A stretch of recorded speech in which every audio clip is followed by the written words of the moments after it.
Hey folks, and welcome back to another review video. So what you can see here is my Adam Audio T7V monitor.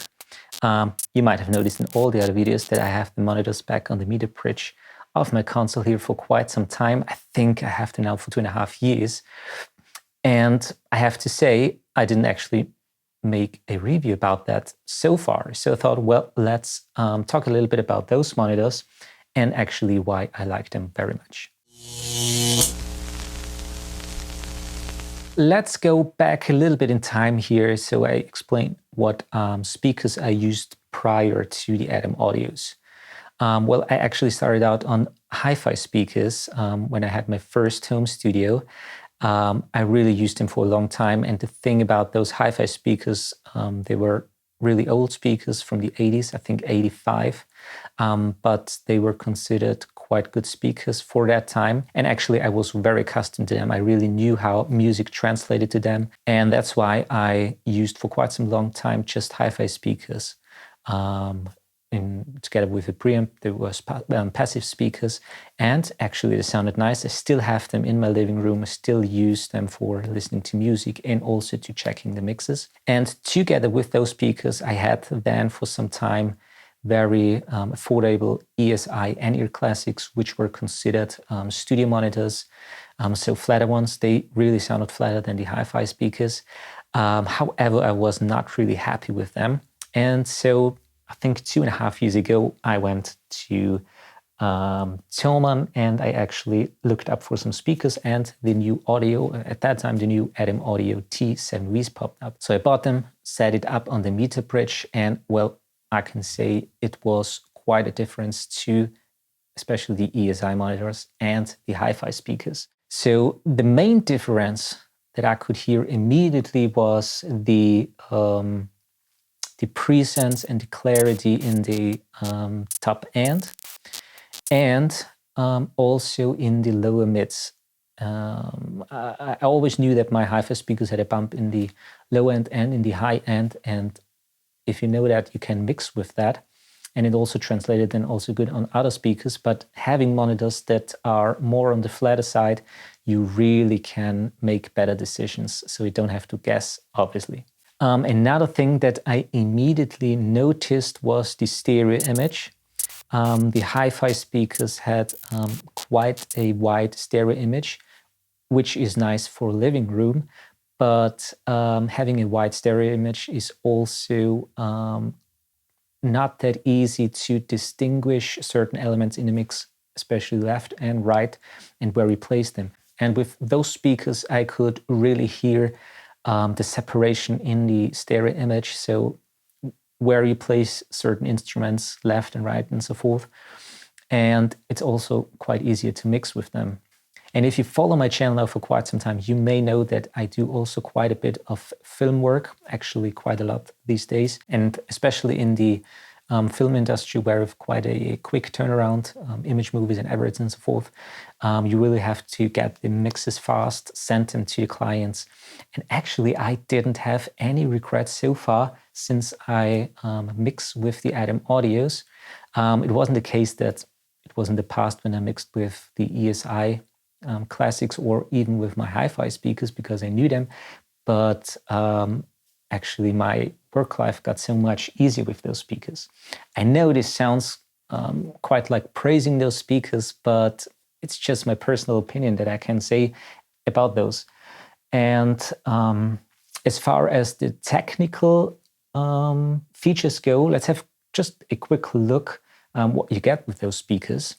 All right, so first of all, let's start in the top one. We have here a tweeter, which is not the typical tweeter, it's a membrane, so kind of a ribbon tweeter.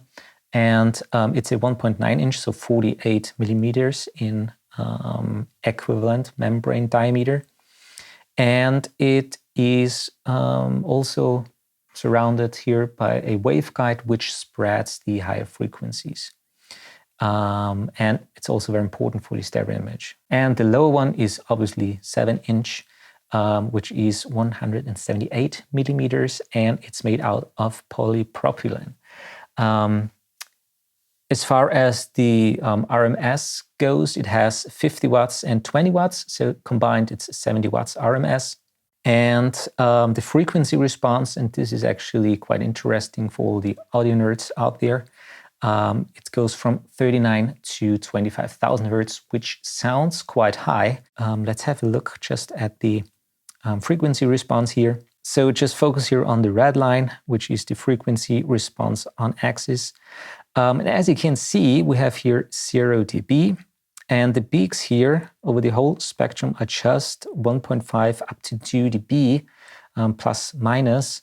And I consider that quite flat, actually. As you can see, you have a slight slope starting around 100, and then it goes to 50 hertz here, and it falls off. So it depends. If you make quite bass-heavy music like EDM, hip-hop, or something like that, you might want to add a subwoofer. They have also a dedicated subwoofer designed for those speakers. Or I think there are now even bigger ones, the T7Vs, I think. They have a little bit more of bass response, but actually for what I do, I mix kind of like rock, pop music, voiceover, and sound design, and I actually was quite happy with the speakers nowadays. I mean, I have some bass traps and also obviously absorbers, so my room is treated quite good, but I never really felt that I need a dedicated subwoofer. I may try it one day just to see how it works out, but I was quite happy for that now. But again, if you make very, very bass heavy music, you might want to add a subwoofer to those speakers or get the bigger ones. As far as the high frequencies goes, you can see 20,000 hertz. So in the hearing range of a human being, they are quite flat up there. And then it falls off around 22 to 25,000 hertz. What we have in the back on the connectors, we have obviously XLR and Cinch connector, which is balanced and unbalanced. So depending on your system that you have, you can connect those. I have them connected directly to the console, to the monitor outputs. They are unbalanced Cinch outputs, so no problem with that so far. They sound great. And you also have a little bit of EQ in there. You can have a high shelf and a low shelf EQ, so +2 or -2, depending on your room. For example, if you have quite a bit of bass build up, you can turn down the bass 2 dBs.